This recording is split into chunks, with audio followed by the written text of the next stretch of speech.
University. She's actually an astrophysician, but she's very much concerned about active learning. And she will now share her experiences that she had in Sabancı University. As you know or you may not know, but Sabancı University's education style is based on active learning. And she will explain her experience about how they have started up this journey about active learning and which steps they have progressed. And now we will, I think, we will know and we will learn very much about it. Thank you very much, and here is the stage. Thank you. Hello, welcome, and thank you very much for having me. I am very happy to be here actually, because I think the collaboration between, sharing experience among the Turkish universities, I think is really valuable for, all of us. So I really appreciate this collaboration. And one thing, yes, as Aisha said, I am a physicist and I'm not an education scientist. So I will be talking about, the active learning and everything like an expert, but I'm not an expert. I just have some experience with it. So I'd like to share that with you. And one thing though, the Sabancı University, not all classes are offered based on active learning. We hope to eventually. But we're the ones who's doing the first year courses. So you will see here the Foundation Development Directorate is where I am belonging to. And that directorate is the one that manages the first year courses. And Sabancı University system is a little bit different, that we have a core curriculum that everybody has to take the first year. The first year set of courses that everybody takes is the same. So it takes, a lot of management. And that's why this directory is there for that. So I am teaching first year science course, which is the integrated science course. I'll tell you a little bit more about it later. But I'm just an instructor of that course. I started like that. And then when we are reforming our course 5 years ago, we started looking into different pedagogy. I was interested in teaching from the beginning, but I wasn't aware of a lot of things until really 5-6 years ago. And then we started learning, doing our research on the internet or talking to people. And then, by experience, we just learned, all these things. So I am very glad to share that with whoever, is interested. And then also, this seminar is for you. So, at any point, just interrupt me, ask me, anything, because I want this seminar to be as suitable to you as possible. Okay? So I have a plan, though. My plan is. So the seminar I'm picturing as 2 parts. The first part, I would like you to get some essential of what is active learning and why is it the student-centered? You hear active learning a lot, but why is it student-centered? I call it student-centered. Okay? So I hope you get to see that a little bit. And also, the second part, the last 20 minutes or so, I'd like to introduce what we're doing at Sabancı and how we started and how our experience or our journey is affecting the rest of the university. Okay? So that will be towards the end. And because I'm a big advocate of active learning, I believe in active learning, I do expect you to actively participate in this seminar too. Okay, so that's why I gave you the papers and pens and everything, so please do contribute. Okay. And so I'd like to start with the active learning. So what is it? And how is it student-centered? And I'd like to give you an example. Okay? Simple circuit. Imagine yourself. Say if I will give you this, a battery, light bulb, and cables. Okay? How would you light this light bulb with the battery and wire? If we ask this to our students, okay, it doesn't matter what age, actually. College, students is sometimes same as little students. Okay? Just imagine students asking, you ask it to your students this. Like, I would like you to work in pair. Or it doesn't have to be the fixed pair, but I'd like you to talk with each other. If you don't know each other, please do introduce yourself just a little bit so that you can be comfortable talking with each other.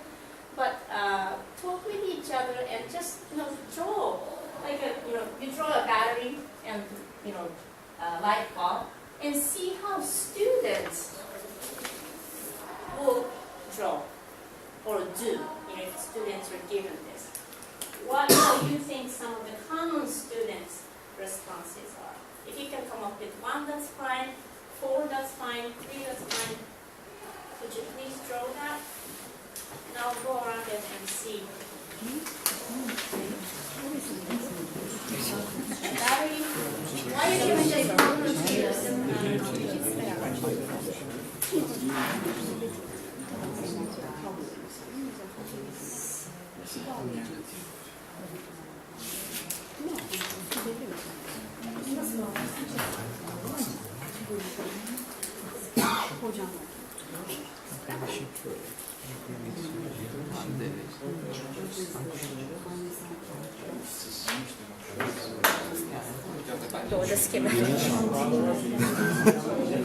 But more like a real situation. So you're given like a battery and bulb and wires.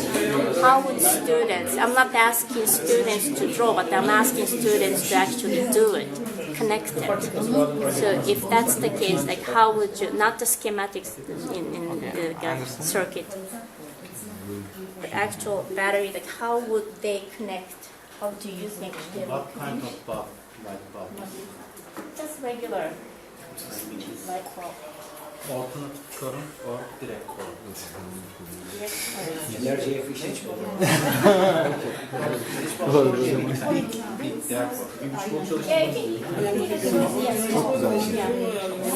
Simplest light bulb that you can incandescent. Any other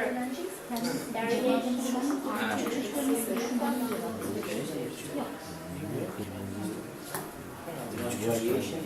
Yes.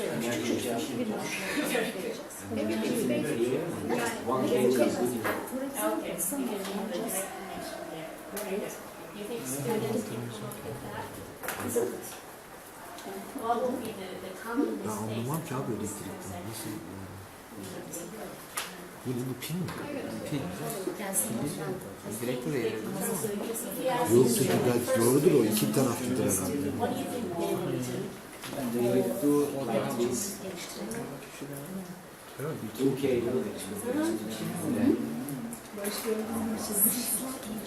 This is what they use. So will they will know where the wire Some of them will know that.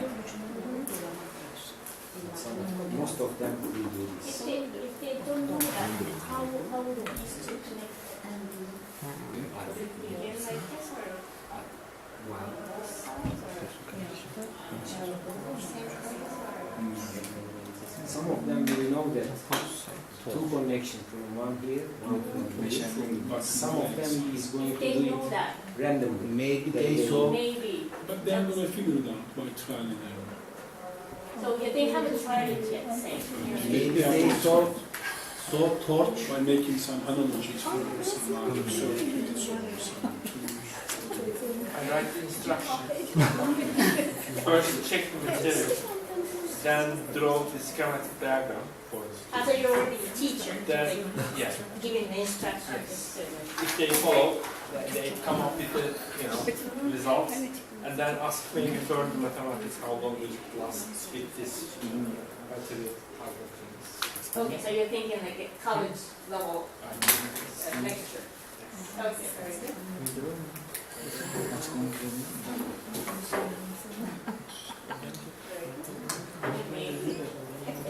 You never know, the battery will work better, right?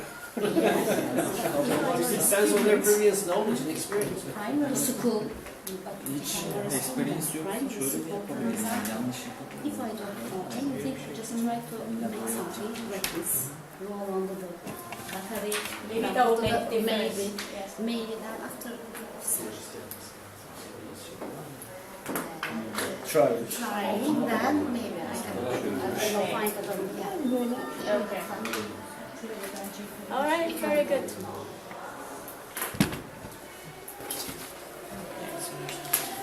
Okay, so most of you draw the correct one because you know the correct one. Yeah. But I want you to think about students' point of view. And there was a video actually that I'm going to be using the resources from. And that video actually starts out by asking Harvard graduates at the graduation ceremony, with the cap and gowns, they go around with this and ask the students, can you light the light bulb? Yeah, of course, right? And then they try to do it, they can't do it. And then they get frustrated, they get kind of upset, like, maybe it's a trick question, maybe, it's not working, the battery is not empty or something like that. So, probably every one of us have done this at some point of life, in elementary school science class. But that doesn't mean that we remember everything. And that's not a fair question either, because if you haven't done it for a long time, you can't remember, of course, if you haven't used it. Okay? But this kind of tells you, how hands-on experience, can or cannot connect to your understanding. Okay? So this one, I think most of you had,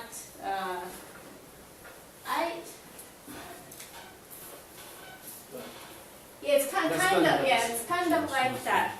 So yes, you had something like this. So these are the 4 common ideas that they see in K-12. Okay, not college, but K-12. And one is single wire. Some people try to do this, to light up. Some students try to do the cross wire. So, and then I've seen students actually coiling and putting wires together and then try to light up the light bulb like this. Okay? And another one, so this is a correct one that most of you draw, but this case, the direction somehow matters, students think. That this has to be positive, this has to be negative. If you flip it, it won't work. And the 4th one is the direction doesn't matter. It's a correct model, but the direction doesn't matter. Okay? So from this, you can see that from the very beginning, when you just ask if they haven't learned anything about it, okay? And even if you give the actual things to try it on, and even if you give some time to work on, they may not be able to figure out because they have some idea or model that, okay, the battery has to be connected to the bulb. That much probably they can figure out, or they kind of know it, right? But how? And that requires logical thinking.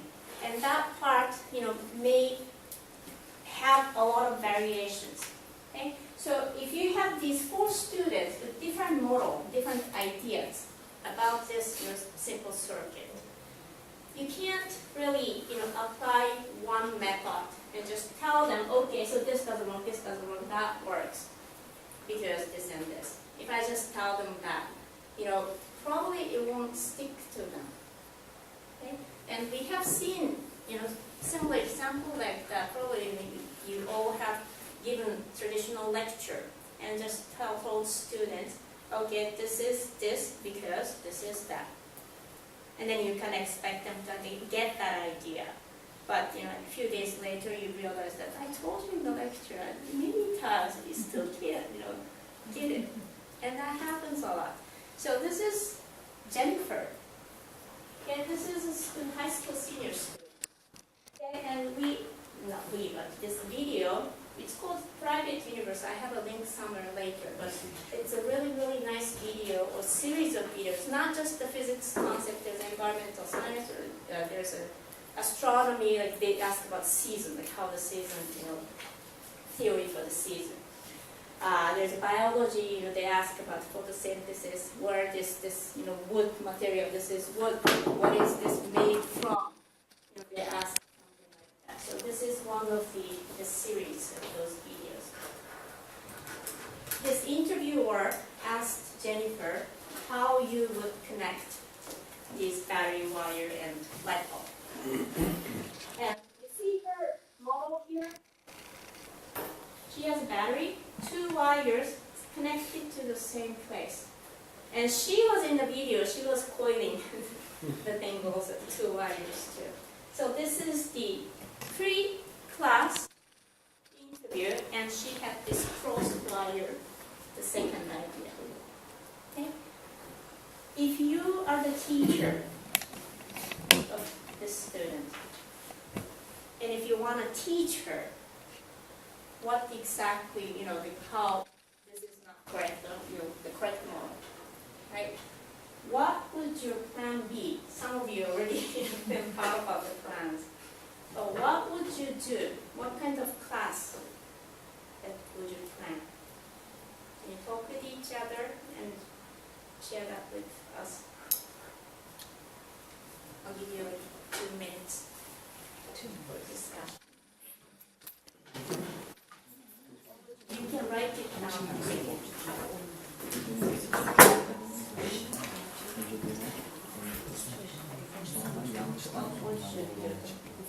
You already had a plan. This is not the plan for this concept. This is the plan from the beginning. Try to teach her the foundation. This concept is not easy to get rid of the person. Trial, experience, and put a new thing. Very good. If you didn't know this interview, and she's just sitting in your class, you would do that. Well, I start from what she knows already. She knows apparently that there are 2 polars, plus and minus for the budget. There must be the same for the so that I can force her to figure out the same polarity for the bulb as well. Then she might discover the All right, very good. Correct. So you will somehow kind of assess what she knows.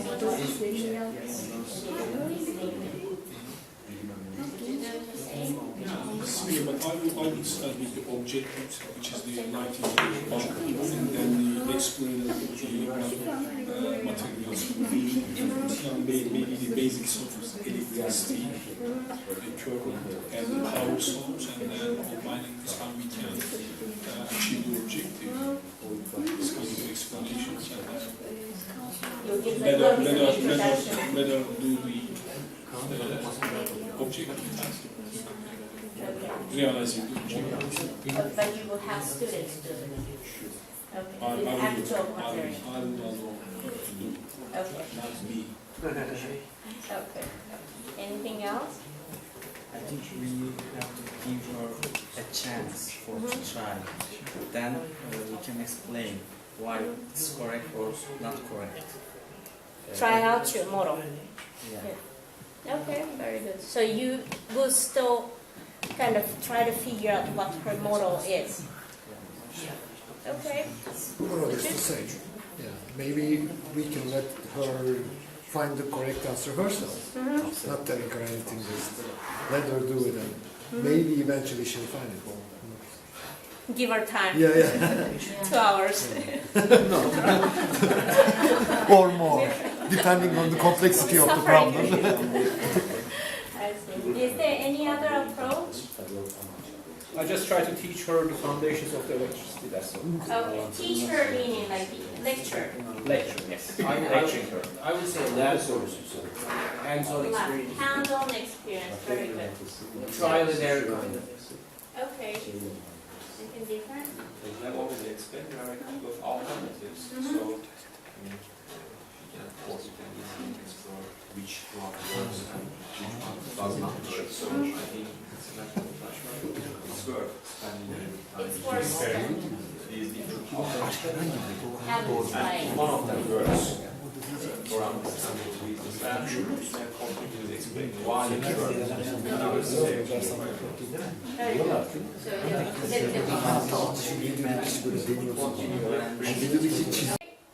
and the teacher goes, what? So after all this hands-on session, supposed to be active learning, right? Supposed to work, but it didn't.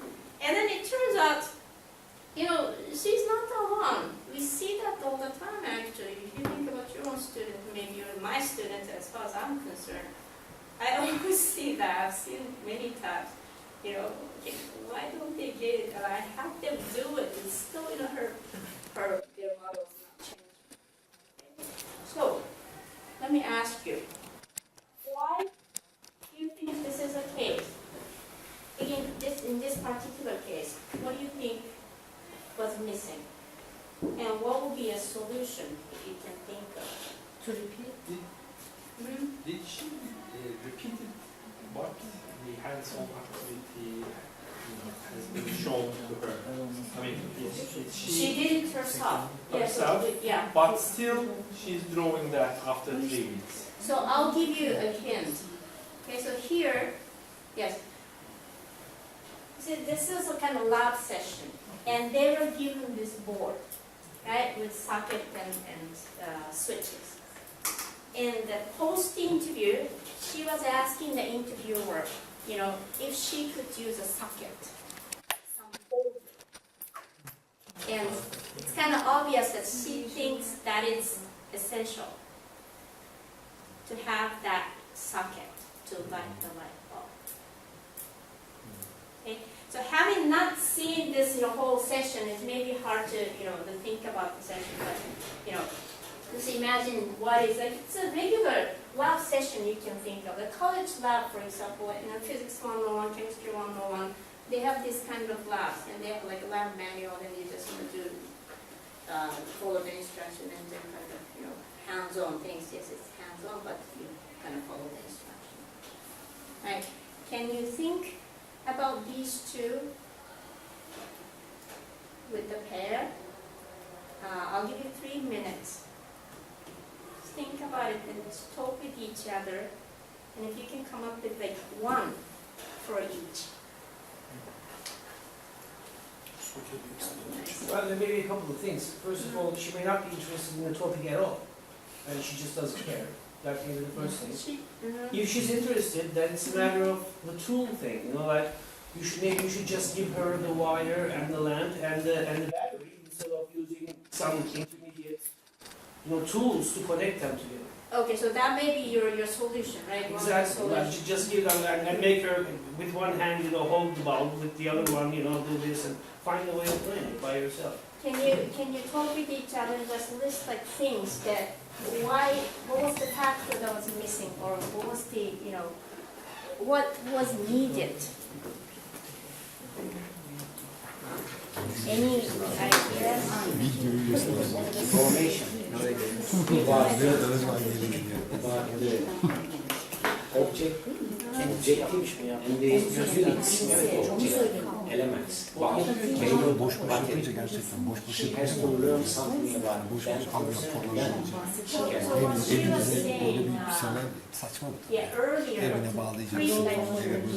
saying that there's batteries connected wire,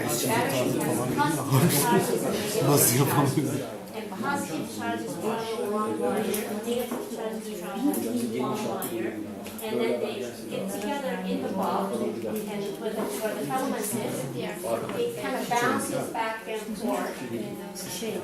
Is what she was She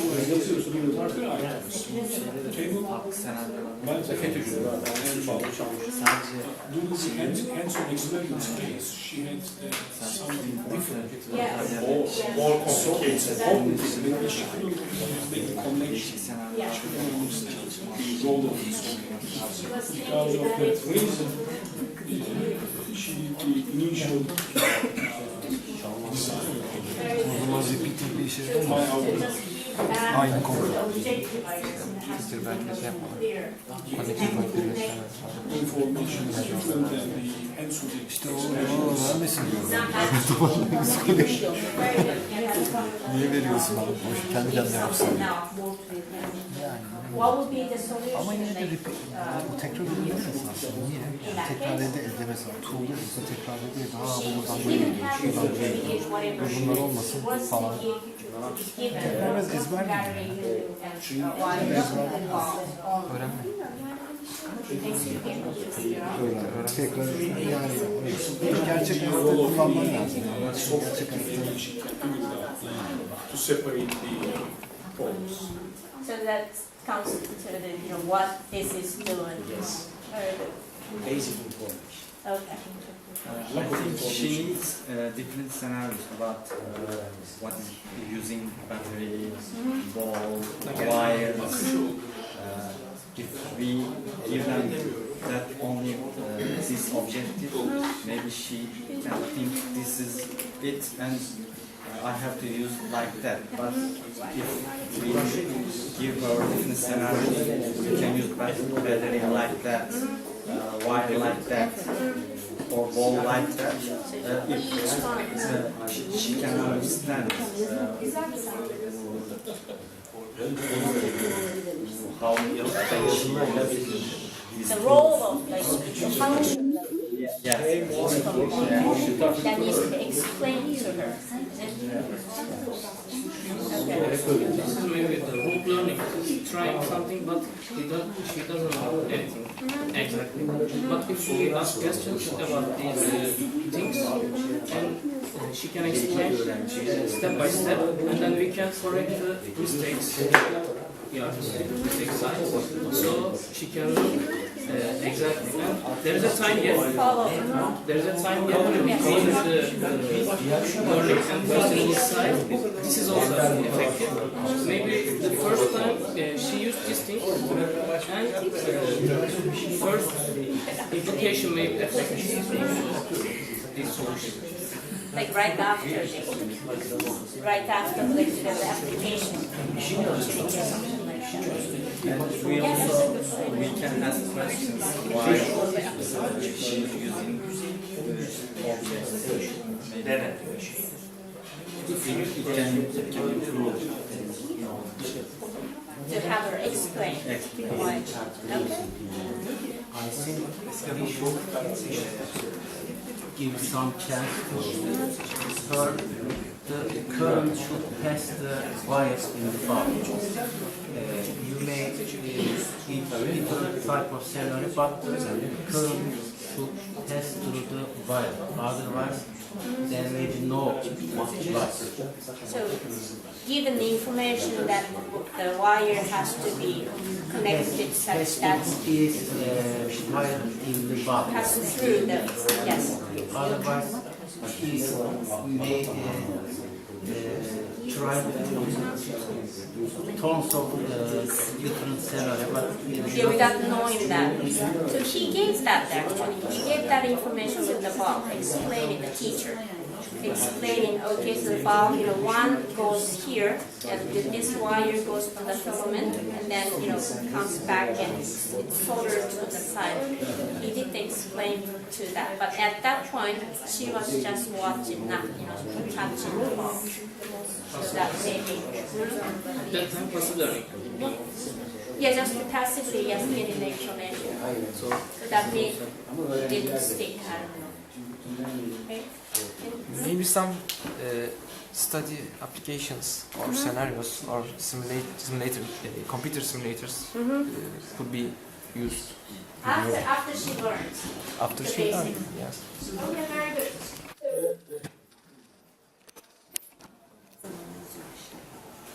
So initially, I don't know. Anybody can see this.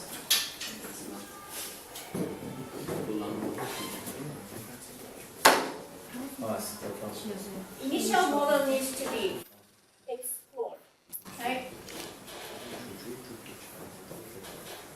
And then somebody said application, that's good.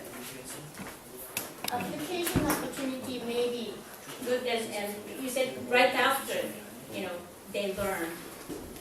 theory application may be really effective. And also the objectives, right? Objectives and also functional information.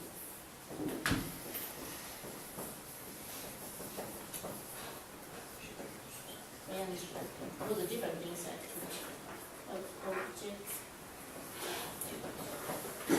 Yes.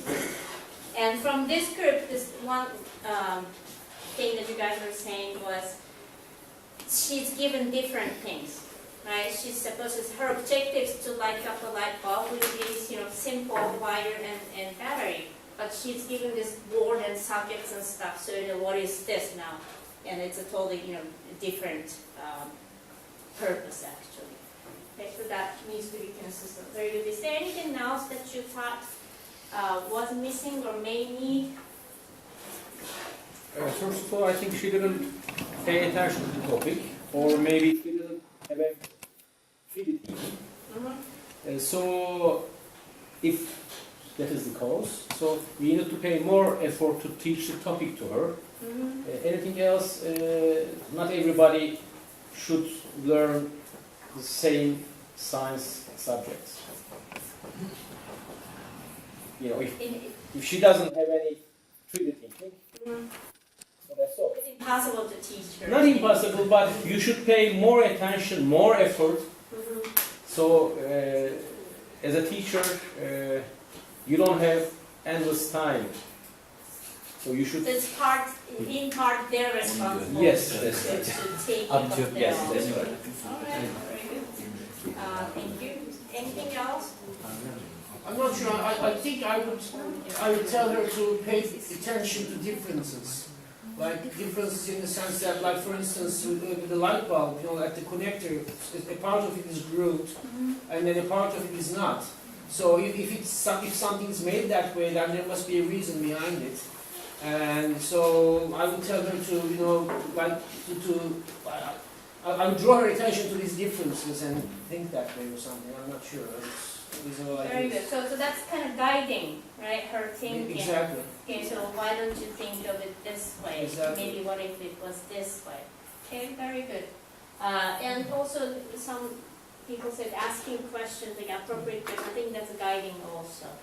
All right, very good. Thank you very much. So that what they suggest as a solution in this high school situation was this. And probably you got the idea. Let students explore. So in this scenario, it's different class, but different, the similar situation. They were given battery, wire, and light bulb. And all they were told is that your job is to find out 4 configurations that work and record if it works or it doesn't. Whatever you do, just keep recording it. So each individual student were exploring, okay, so without being given any information actually. So they were just given these, and then okay, so light it up. If it doesn't work, record that. If it works, record that. Okay. Some students, you see in the video too, some students are very frustrated. And I see that in my classes too, when I have students explore something. First of all, they don't like it because they are not given any instruction. Like they're kind of free, right? And then after that, they get so frustrated. What am I supposed to do? What am I supposed to do? I don't know what, there's no like a correct answer to this, solution to this problem. So they get really frustrated. But when they can get it work, you see the excitement. It was, oh, it worked! Like something happened, it worked. So they were able to figure out, what works and what didn't. And then the teacher asked the second question. And revise your thinking, what makes them work and what doesn't seem to make them work. So that was their second question, second task, after giving the time to explore on their own. Okay. This is actively learning in the class, as opposed to, they may be actively listening to the lecture or actively following the instruction, yes, but learning needs to be happening in the classroom. And we are here as a teacher, we're in the classroom to guide them really to the correct direction. Okay? So if they're going in the wrong direction, you can guide them. So, why do you think this approach works better? Do you see why? So they are going to learn by themselves. They're learning by themselves, yes. And They are able to touch the problem. they're able to touch the problem. In this case, yes. That's what I meant in the first part, Mm-hmm. which is using more about understanding possibilities, Mm-hmm. right? Which use the term configurations Mm-hmm. in this way. So we said we can continue with explaining why some of them work, while others fail. But I think there's a general knowledge in terms of transforming information to knowledge or representation in different forms to model it. So perhaps different applications might be a solution. Sometimes we had a seminar recently which was about using different tools to model different types, like including clay, even, right? Using using clay as an instruction material or drawing. Perhaps, this may be also a good idea to teach some symbolic representation of some, concrete problems.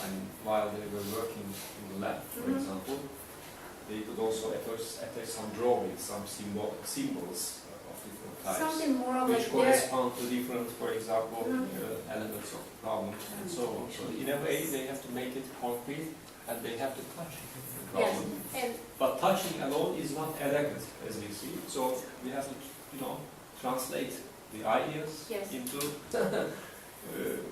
into some frameworks with using symbols or, some other tools.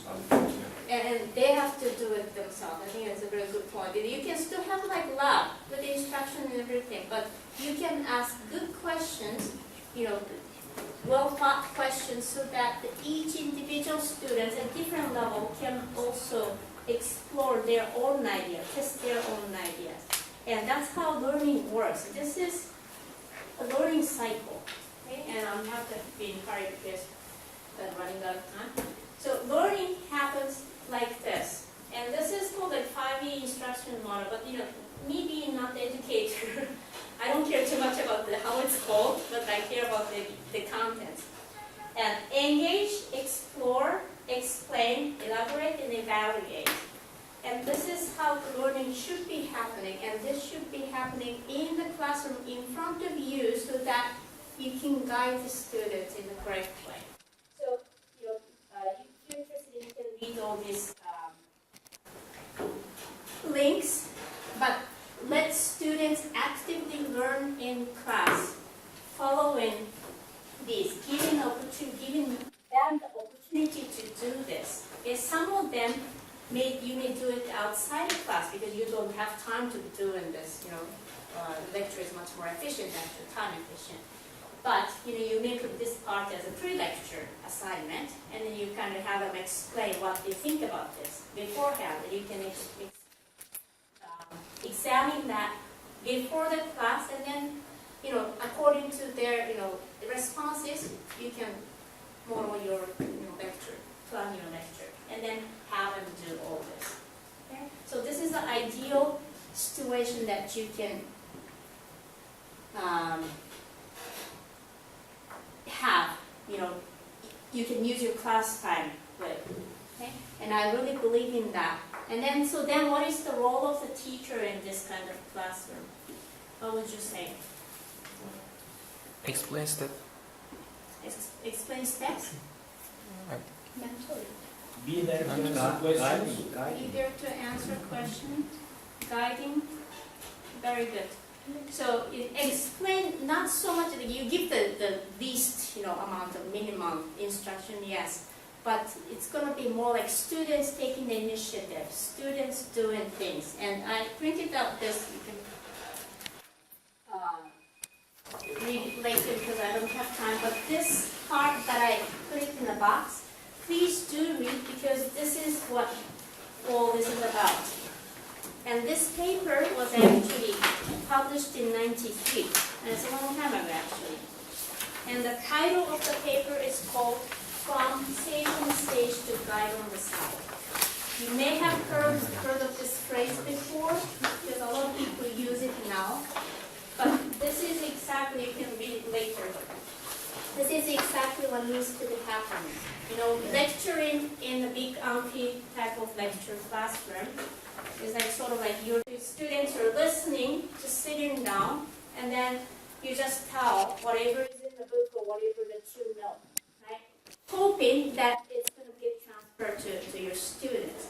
But as you can see in Jennifer's, you know, she has her own model. So even if you tell them this is wrong, this is the correct one, you know, she wouldn't buy it, you know, unless she's challenged with her model. And her model needs to change somehow. And active class instead, teacher is going to be the guide. Some people say, you know, the teacher is a cognitive coach. You know, when you're practicing, you know, you're a sports player or music, you know, player, you practice, but you need a good coach to become better at it. Okay? So the teacher is the guiding the students in a better way. And so why is this student-centered? Right? Because your focus goes from your teaching to students' learning. Okay? If you just quickly look at these two methods of designing a course or designing an activity, and designing some academic activity, right? Which one would you say it's a forward design? Which one would you say it's a backward? Method 1 is the backwards. Method 2 is the forward. Yeah, how would you define backward forward? I'm just curious. Who said method 1 is forward? Backwards? Yeah? You think this is forward?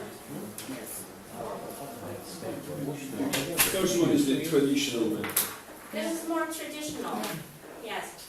So your goal is you're going towards the goal, right? So if you're going forward, you are going towards the goal. So which one will be forward then? The first one, your assessment is at the bottom. This one you start from the goal, and then you go down, and then okay, in order for students to achieve that goal, how can I help? Okay, what can students do? And then since you have set the goal, you can immediately set your assessments. Okay, and then if I know the assessments, then I can teach accordingly. I can, design the course materials and course contents, the teaching method accordingly to help students achieve the goal. Okay, so this one, they call this backward course design. And this is what we're doing in the course that I'm teaching, the freshman science course. And we always have, each week we have a learning objectives. Students know that, we know that, all the teachers teaching the same course know the goal. And students also know the goal so that, they know what they're going to be assessed on. Then each one of them, each of these assignments, or homework or quizzes, lecture, homework, everything is aligned. Because if you have a learning activity that has nothing to do with your assessment or with your goal, then your students will going to say, okay, this exam person, I am not prepared because this has nothing to do with what we did in the lecture. Right? So the alignment is really, really important when you're designing student-centered. Your focus is on students learning, not your teaching. Okay. So the first one, actually, this is teacher-centered in the sense that you have a teaching plan or teaching goal. I have to cover chapter 16 today by the end of this lecture. That's my teaching goal.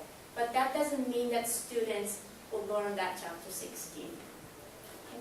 So you have to shift your focus. And I'm running out of time, but in our case, I wanted to talk a little bit about So what we do is that we have majority of them is engineering students. And we have a big class because it's a freshman course. Everybody takes the same class. It's like 750 students per term. And everybody, meaning like visual arts students, is there. Social science students is there. Okay? Those people who haven't taken science for like 9 years is there, along with physics Olympiad champion. And that is the challenge. It's good to have a little bit of diversity in the group work and stuff. They can help each other, they can benefit from each other, but not that much. And we have a really a lot of challenges there. And Turkish students, a lot of them, you probably have the same situation too, are goal-oriented. They don't care too much about the process, but they always look for the answer, the correct answer. And that's what they're going for. Not used to discussion and talking as they chat, but not discussing in classroom. They're not used to it. And our institution, the language is English, so discussing in English is another big hurdle actually. And we needed to revise our course because our school is relatively new. It's like we started accepting students in 2000. And we started out with a small number, and then as the student number increased, the GPA, the average GPA really went down. And because a lot of students couldn't pass these courses, and then we have a lot of repeating students. So that was a serious problem. And then on top of it, we needed to really think about the role. Okay, so a lot of students are failing, but we have this liberal arts approach, a core curriculum, that then we want to educate these students to become like a well-rounded person. So we asked ourselves, what can we do as an introductory science course, especially in terms of engineering? And since we're the science course, we were the first one to kind of do the reform. So this is our first year courses actually. All the list, these are the things that they have to take. And this NS 101, Science of Nature, is our course. And all these courses have these common common learning goals of emphasizing on scientific method, scientific critical thinking, multidisciplinary, interdisciplinary approach, and those are the things that they really need, these engineering graduates of today, they really need this kind of thing. So then we chose active learning and the collaborative learning method for this, and we started with the student-centered course design, backward course design. So what's unique about our course is the contents and the format, and those are two different things actually. Contents-wise, we revise the contents, and it's not anymore the physics 101, biology 101, but this is interdisciplinary science. And we start from the daily science question, and we try to investigate this in terms of science, not physics, not biology, not chemistry. So altogether, it's very, very challenging. And on top of it, we have the active learning format that nobody's kind of used to. They come into Sabancı University as a freshman, and then all of a sudden they're put in this round table classroom, and they're asked to discuss. And they're like, what are we supposed to do? They don't understand from the very beginning. And that's another challenge that we have. To introduce students this method and convince students that this works or this is worth trying. And it's getting better every year, but it's still a big challenge. So this is how it was used to be. It was in the big lecture hall. We had still like interactive classroom response system and stuff, but it wasn't that interactive. It's 350 students here. Presentation was like TA solving questions, students just writing down or sleeping or doing whatever they want to do. And now we do both lecture and presentation, the problem solving session in active learning classroom. So they're supposed to, I don't know if it's going to play, but I had a, I don't think it's going to play. But this is, if you're interested in watching videos, I can show you the, some clips. I can give you some things. But this is my lecture, and it's all done in roundtable. Students, come with computers, and I will ask, like a question. I'll pose a question. I will go around and really, talk with each one of them, and each one of them or each, group. And what I do, I never answer a question. I never give the question. I never give the answer to the question, yes, directly, but I have them really explore. Okay? And for our course, we have a website that's kind of has a example materials and stuff. So if you're interested, please go visit the website. And for the last 5 minutes or so, if you guys can I have 5 more minutes? So, will this work, right? You may ask. And we have preliminary results actually of the first few years comparison. So this happened in 5 years ago in 2013-14. So I'm comparing 2012-13 and 14-15, so like old and new. Attendance rates immediately went up. It's not a fair comparison, may not be because some, the grading system changed also, but it was great to see, 86% of students are coming. This is an average. It's not, only the first few weeks. So on average, like a lot of students are coming. So it's the first step is to see them. And course grade distribution is different, is all I can say. Better or worse, I don't know, but it's different. And we do see more students doing better. So this is a course grade, it's normalized because every semester our grading system is a little bit different. But from 0 to 100, if you look at the distribution, these new ones are yellow and green. And we do see more students doing better, like on the upper end. The number of failing students is decreasing year by year. And now we have a little less, repeating students. So overall, it's really nice actually. We do see, positive feedback from students also. But this has a lot to do with the contents too. So it's not just the active learning format that we're talking about here, because contents also change too. May I ask something? What is the rate of repeating students at some of the university? Right now, engineering only or Engineering, say. engineering only is not that many actually, but a lot of students who are failing is arts and social science students. So overall rate is about 10 to 20 maximum percent. Every semester it changes, of course, but the last semester was like 5%. Yeah, but some of them, like half of those, never come to lecture at all. So we can't really reach out to those students. So actually, only the people who are trying and failing is like half of that problem. It's 10%. So the remaining challenges, I'll try to. We still have a lot of challenges, and one of the things that I want to highlight here is training the faculty members. This is really crucial, and it's very, very important, and we are not able to do it in the good manner because we don't have like teaching support center, for example, so we don't have an education specialist who can actually offer this kind of things. I started offering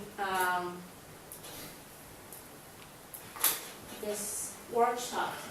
I did this workshop with my colleagues, with the approach in college STEM education. This is actually the materials that I use to train our TAs. We do a lot with TAs and learning assistants, undergraduate learning assistants for help our courses. And those have been really successful, and everybody's like really engaged, and also the training, because they're assistants, I can train them, no problem actually. But as soon as it becomes faculty member, I'm not in a position to train them, and also they don't want to be trained either. So it's a very sensitive issue and difficult situation. So I just offer the STEM education workshop like this to share our experience. Okay, and also I invited other people from other universities, Turkish universities, and about 25 people participated, and half of them were from our faculty. And then I intentionally invited those people who may be teaching, potentially teaching in our class, or who have been teaching but never had any education like this.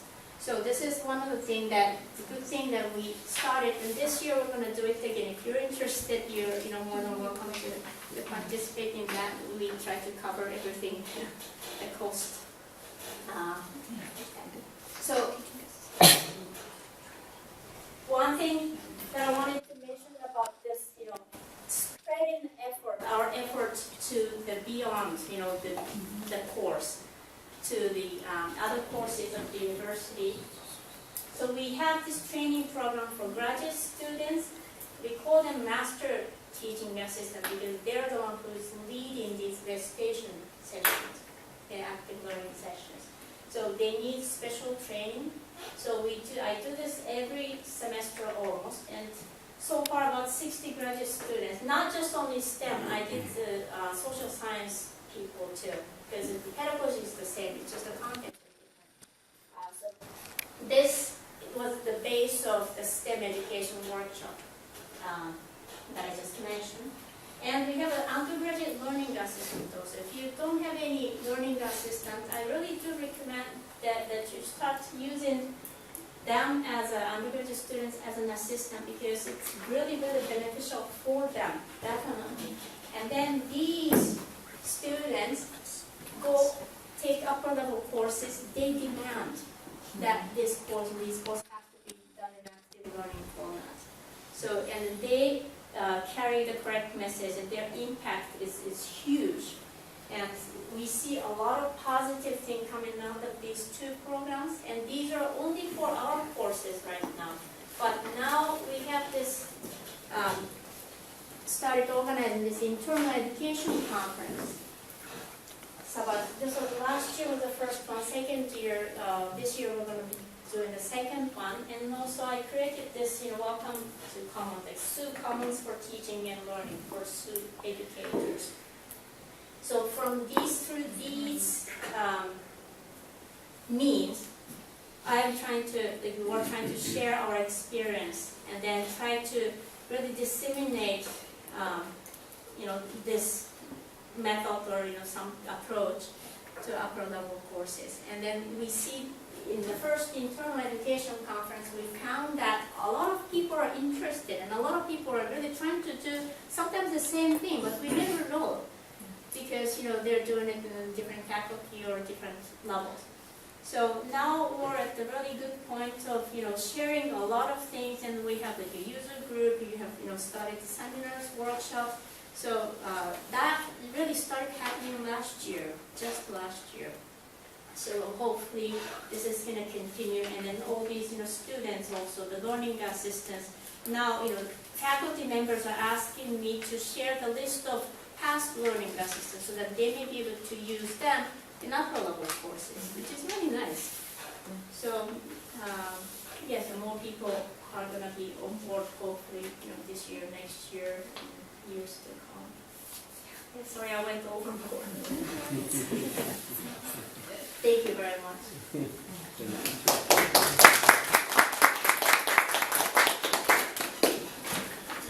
questions? How long is your course take? For example, did you say 2-hour course or a 3-hour? So, our course. Yes. So our course is 4 credit hours, and it's supposed to be 4 hours of lecture. We used to have 2 hours of lecture and then 2 hours of problem solving session. But we actually flipped it. So we wanted to use this active learning classroom, which has 100 people maximum capacity. So that means we needed 8 sections.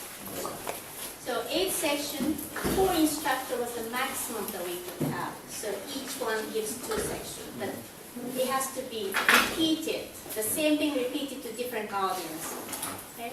So it just was not possible to do 4 hours times 2 for each one of them. Right? So 4 hours was the maximum physical hour that they can do the lecture. So then what we did was we flipped. So this picture that I had earlier was actually from, I don't know how to go back efficiently.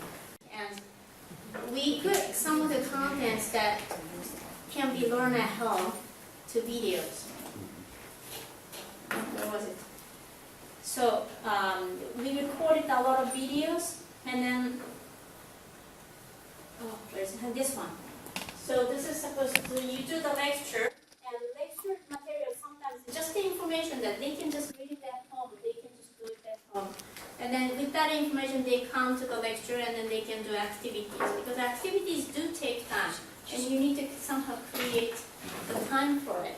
So what we did was we flipped. So if you watch, if you look at very carefully, it says watch lecture online tonight. So this was made, this cartoon was made for flipped classroom, and that's what we did. So we kind of flipped the 2 hours worth of lecture, and we recorded the videos, which was a lot of work actually. Yeah, I know. Yeah. So, did your teaching percentage kind of change from traditional classroom to active classroom? Teaching, yes, and it's actually even more, More. in the sense that So, do yes. you do research? I believe you do. So my question, I'm Yeah. a full-time instructor, Ah, okay. and so I'm not expected to do any research, but Yeah. I do have to be that project, and I do have students. I choose to do it that way, so I make myself busy, yes. But that's my motivation also. I can't just do always 100% teaching. I feel like I still need to do want to do research. Yes. So I do research, but that's not counted actually. So it's full-time. Because I'm a full-time teacher, I do a lot of things for other instructors, faculty members. So faculty members do less, but we do all the coordination of the course. So we spend a lot of time with the course, trying to coordinate between the sections. So those people who come and teach, they do only one module, for example. So it's half the semester, but double the work, it seems like. So it kind of evens out. But I think it's also related to the fact that it's a being. So the teacher probably you develop a repository of different course materials Yes. which will be shared Yes. within the university. So I hope things will be less and less, Yes. more and more, manageable. So Yeah, it has become actually in the last 5 years. The first year was really nightmare. We tried a lot of things, and then some things it didn't work. It was the homework was hard copy, for example, and we had to grade everything. So TAs grade day and night, and they return, and nobody picks up, or the students don't care about the feedback. It's like there's so many things that needed to be optimized over the few years or so. Well, there are some things that we're still trying to optimize after 5 years too. So yeah, we do a lot of kind of trial and error, and the number of students is really the challenge, the biggest challenge that we have, because to do this for 1,000 students is different from doing it for 30 students, definitely, and it really require a lot of tricks or the technology also, and technology always comes with issues, problems. So yes, that's one of the. I said that because this morning I just came across a case study database. I guess it was from Buffalo University. They all have about 800 case examples for the teaching of science courses, for example. They are developing it every year, and they share it with They are open, as far as I remember. Very good. But you can't access the answers. That's the issue. I mean, You have to they, figure yeah, out yourself. they share the case examples, but they don't share the correct answers. So I guess they ask for, a fee for that. But it's possible to develop a repository like that in the coming Yes. years. So which means That's what we're trying to do. That is the challenge also, the course materials. And especially because this is a unique course, we don't have textbook, we don't have end of chapter problems. We have to create everything. And one thing that I did not mention, if when you're doing active learning, exploration type of activity in the classroom, this question has to be very carefully worded. And it has to be, first of all, clear, but on top of it, the question or the problem has to be challenging enough so that it's not possible, right away possible for one person to solve it. If it's a very easy question, everybody's going to just put the number in the calculator and get the answer. And that's not the point. So the problems are, contextualized. And because like the brain motor, for example, we're talking about how neuron communicates. So we're talking about the electric field and electric potential, but it's a neuron membrane potential. So once the electric field is a constant electric field, it's a very simple case, but once this is moved over to membrane situation, even the best students get really confused. And like, what is this? And we're trying to make the analogy of neuron membrane, the charged membrane, to capacitor. It's exactly the same situation actually. But, as long as the application is in kind of non-traditional way, they are challenged enough that, a lot of students, have to talk and help each other. So that's a good way to engage students and to challenge students also.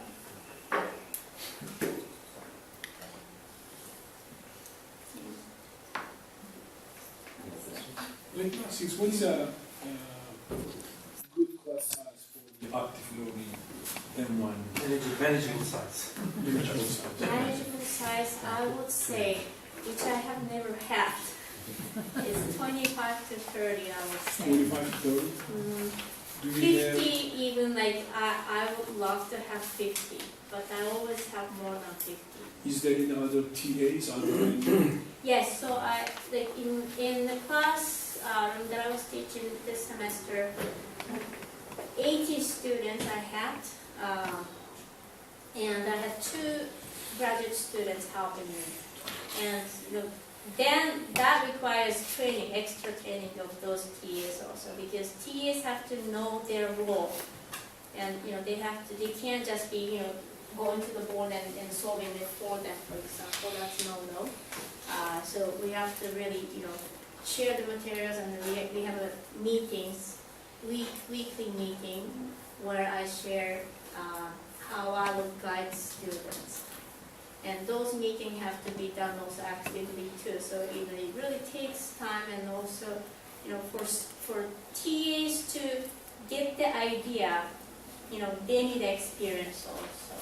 So in these kind of training, TA training, we always have the theory part and then always have the application. So after they go into the classroom, every week we have to do follow-up to make sure that, whatever they tried made sense, or it didn't work, it worked this way, that way. Those kind of reflection, feedback meetings is always needed. So weekly, we have a lot of meetings just to train those. Also, I noticed on one of the slides, pedagogical training. How long does it take? So I think you mean this one. The second item.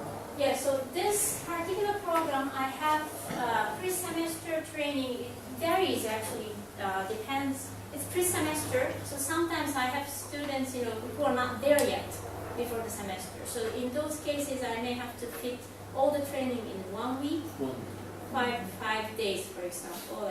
But we don't want to put all the meeting in a short amount of time. So it's actually, we started as 1 semester, and then we shortened that to a few months, but short meetings every week or so. And then I condensed it to 2 weeks, everyday meeting, 2-hour meeting, 2 weeks, and that's the optimized one.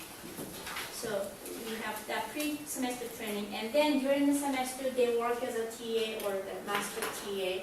So we have weekly meeting there too. So it's an internship period with the follow-up guidance. What do you think of your students' learning skills? I mean, learning is a skill that can be learned, and it's usually done, during, I don't know, the childhood years, like preschool and so on. That's when they learn how to learn. So, what do you think of that? Like, because I mean, that's a function in this situation. Yes, many students don't know how to learn. So our philosophy kind of is to give, not to give a fish, but show them how to fish. So it's very easy to give them fish and just get over it, right? Pass the course. But we really want them to be independent learners. So lifelong learning is one thing, but independent learning is another thing. So that's something that I emphasize in our training also to TAs too. And I always try to see, okay, so you ask me question, student, ask me question. It's easy for me to just give the answer.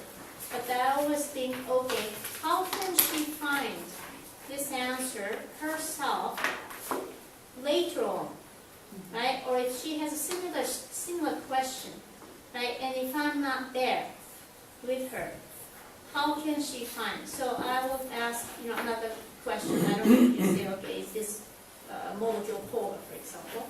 Then, instead of me saying like yes or no, I will say, okay, how would you know? How would you find out if the module is polar or not? So how quickly can we adapt to the situation, to this new kind of learning? I mean, it shouldn't be easy for them because all over the, until then they've been trained using other kind of techniques and so on. Yeah, so by the end of the first semester, they are used to it.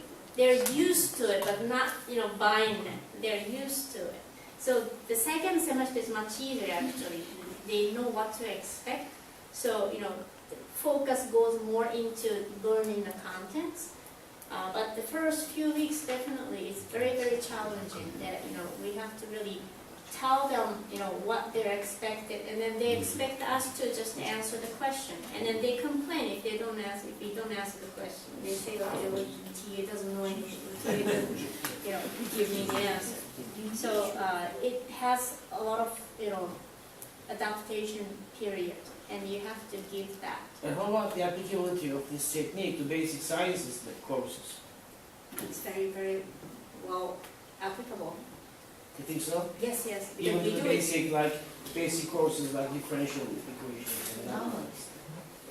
Yeah. So the math courses, our first year math courses, it's more like a traditional calculus 1 and 2. Okay. But so they do lectures still in big lecture hall. But the recitation is kind of half active. So half the time, TAs are solving questions, giving an example, and then half the time students are actually working on the worksheet. And they have a teaching assistant and learning assistants in the classroom, and they're guiding.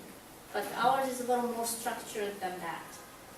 But they do it that way. And also we have it's called IF course, interfaculty course. It's the algorithm thinking class. It's computer, Python programming class. And that class also, this programming language, so they have to really actively learn. So their recitation is done actively also. So that helps. If we're the only one doing it, which was the case at the beginning, then they don't really, get used to it that quickly. But if you see it's here in different classes, then their expectation is kind of like, yes, this is what we are expected to do. So we kind of carry the same message from different courses. So yeah, but they need to know how to learn, and that's one of the things that we really emphasize. Yuko, is that the backward model that you are answering the question? Yes. So, and all kinds of courses. you know what they're supposed to be achieving, yes. So to help them achieve that, it's always that. But also this method it's called a question, teaching by questioning or something like that. So you answer the question by question. And that becomes kind of frustrating for students too. So I tell everybody, don't take it too far, because then it really gets frustrating. But yes, there's a Socratic method or something like that. You ask a question back to the student, and he or she can figure out on their own. But one thing I want to say is that students do not like active learning. Yes. So we get a lot of negative also. And especially at the beginning, the resistance was so much. It was much more than we expected at the beginning. We really, sat down. There were students shouting at us, yelling at us. Why are you treating us like kindergarten students? They were really saying it like that. Well, that's because the kindergarten doesn't treat them that way. They should have been treated that way a long time ago. And then one of the instructors said, because the university way didn't work for you, because that was the repeating student, so that he couldn't pass with the university way. Yeah, but the students don't like to be presented the fact that they cannot do this. So they see right there, when they're solving questions in the classroom, they see what they cannot do. Whereas, in a lecture, you hear all these words and the terminology, the concept, you feel like, okay, I learned a lot. So they like that. And there are some research also about the perception and actual learning. It's different. But yes, the culture is changing every year, little by little. In 5 years, it changed a lot. So now they expect, and some of them say, it's exciting to have the classroom like that. So, we're pleased to see the change. But it takes a long time.